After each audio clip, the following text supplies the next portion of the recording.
Assalamualaikum warahmatullahi wabarakatuh. Apa kabar teman-teman? Semoga semuanya baik-baik saja. Kita bersama-sama berdoa agar wabah ini segera berlalu, agar teman-teman bisa kembali sekolah, belajar bersama di sekolah yang kita cintai. Hari ini pembelajaran kita sudah masuk ke tema 8, subtema 3 teman-teman, yaitu tentang aturan keselamatan di perjalanan.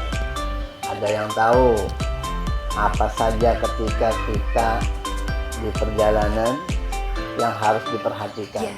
Nah teman-teman, ketika kita mengendarai kendaraan pribadi seperti mobil atau motor, itu ada aturannya, ada tata caranya agar kita mengendarainya selamat, agar mobil dan motor yang kita kendarai juga selamat.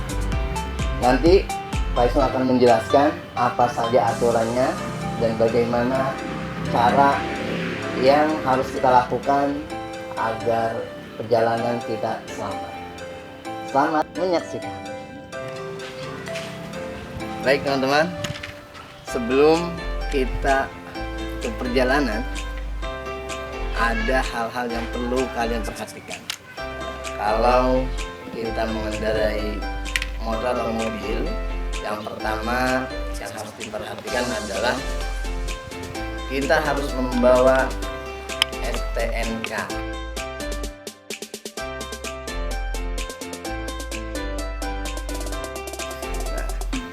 Selain STNK, ini SIM teman-teman. Kebetulan yang Pak Isnu punya baru SIM C. Ya, baru SIM C teman-teman. Doakan semoga akan punya SIM A. Nah teman-teman, kenapa Pak Isnu harus membawa SIM C? Karena yang Pak Isnu bawa adalah motor. Kita juga harus melengkapi diri kita untuk keselamatan kita di perjalanan. Yang pertama, jaket teman-teman.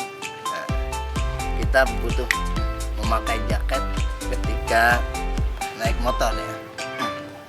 Karena kalau motor ketika di perjalanan kita akan terkena angin jalanan, ketika kena debu juga, sehingga kita butuh pelindung untuk tubuh kita. Selanjutnya masker teman-teman. Nah, masker berguna untuk melindungi paru-paru kita dari debu dan polusi yang ada di jalan. Selanjutnya adalah helm. Nah teman-teman, helm ini perlu dipakai untuk melindungi kita, melindungi kepala kita khawatir terjatuh sehingga tidak terjadi benturan yang sangat berbahaya terhadap kepala kita. Jangan lupa diikat teman-teman ya, talinya dipasang. Sebelum jalan dipastikan juga motornya harus dalam keadaan prima, harus dalam keadaan sehat. Nah, yang pertama, cek dulu klaksonnya, apakah berbunyi? Nah, alhamdulillah berbunyi. Selanjutnya lampu harus menyala siang ataupun malam. Kita harus memastikan kondisi rem kendaraannya, jangan sampai rem kendaraan itu blok sehingga membahayakan kita yang membawa dan juga membahayakan orang lain di sekitar kita. Oke teman-teman, ada yang tentunya sering atau pernah naik motor kan? Di sini teman-teman, cara kalian ketika naik motor itu ada aturannya juga teman-teman. Tidak boleh teman-teman naik motor dari sebelah kanan. Nah, teman-teman, naik motor dari sebelah kanan tidak boleh. Kenapa tidak boleh? Karena di sebelah kanan itu ada knalpot teman-teman. Khawatir ketika kalian naik, kaki kalian terkena knalpot sehingga menimbulkan luka bakar gitu. Yang benar bagaimana? Yang benar adalah dari sebelah kiri.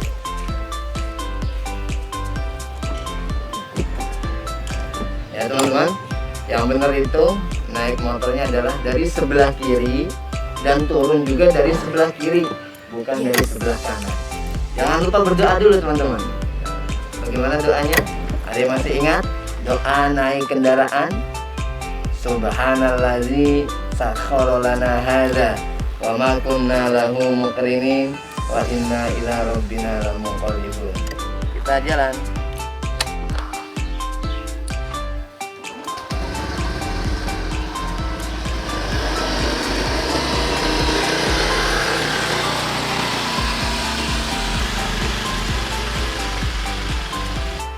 Oke teman-teman, sekarang silakan coba lihat Om Nas cara berpegangan tangannya. Nah teman-teman, ketika naik motor membonceng seperti Om Nas begini, posisi tangan yang benar bukan seperti itu teman-teman ya, karena itu akan membahayakan teman-teman. Yang posisi amannya adalah kalian berpegangan badan si penumpang. Nah, begini ya, jangan seperti yang tadi. Nah teman-teman, dalam perjalanan ada hal-hal yang harus kita perhatikan, seperti ketika berbelok harus menyalakan lampu sen, kemudian rambu-rambu lalu lintas juga harus diperhatikan. Begitupun ketika melewati belokan harus lihat kanan kiri, memastikan aman. Dan ketika ada lampu lalu lintas, ini tanda dilarang berhenti, dan ini tanda bahwa di depan akan ada perempatan, sehingga kita harus berhati-hati. Nah yang ini sebelah kanan itu huruf U terbalik dicoret adalah tanda bahwa dilarang berputar arah dari situ. Ini rambu lalu lintas juga teman-teman. Nah, ketika kita sedang dalam perjalanan menerima telepon, alangkah baiknya kita harus minggir untuk menerima telepon tersebut. Jangan sampai menggunakan handphone ketika berjalan di tengah jalan. Ini untuk keselamatan kita dan juga untuk keselamatan orang lain yang sedang berkendara. Ini tanda untuk area penyeberangan. Nah, dan ini beberapa ke depan ada lampu merah. Ini pertigaan, ini tanda hati-hati. Nah, lampu merah artinya berhenti. Nah, pengendara harus berhenti.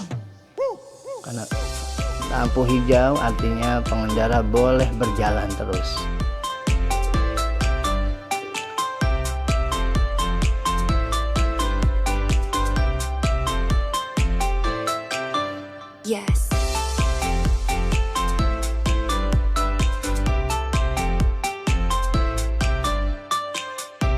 Selanjutnya, kalau mau parkir juga harus mengikuti aturannya. Ini tanda diperbolehkan parkir.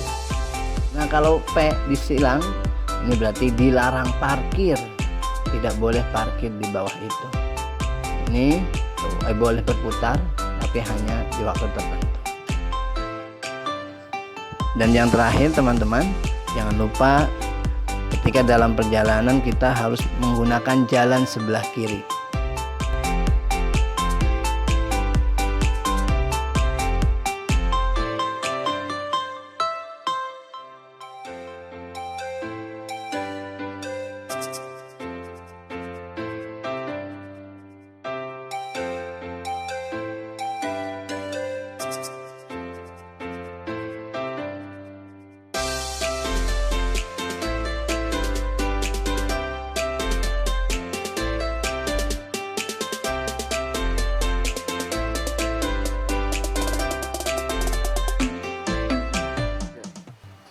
Oke teman-teman, tadi adalah cara bagaimana kita menutup pintu mobil. Sebelum menutup pintu mobil, kita harus perhatikan dulu apakah ada baju atau rok yang terjepit. Khawatir ada tangan di sekitar pintu mobil.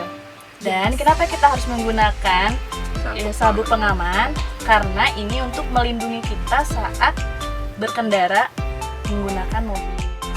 Teman-teman, tidak hanya yang di bagian depan saja yang menggunakan sabuk pengaman, tapi yang duduk di bagian tengah dan belakang pun menggunakan sabuk pengaman supaya lebih aman dalam berkendara. Jangan lupa berdoa dulu sebelum berkendara.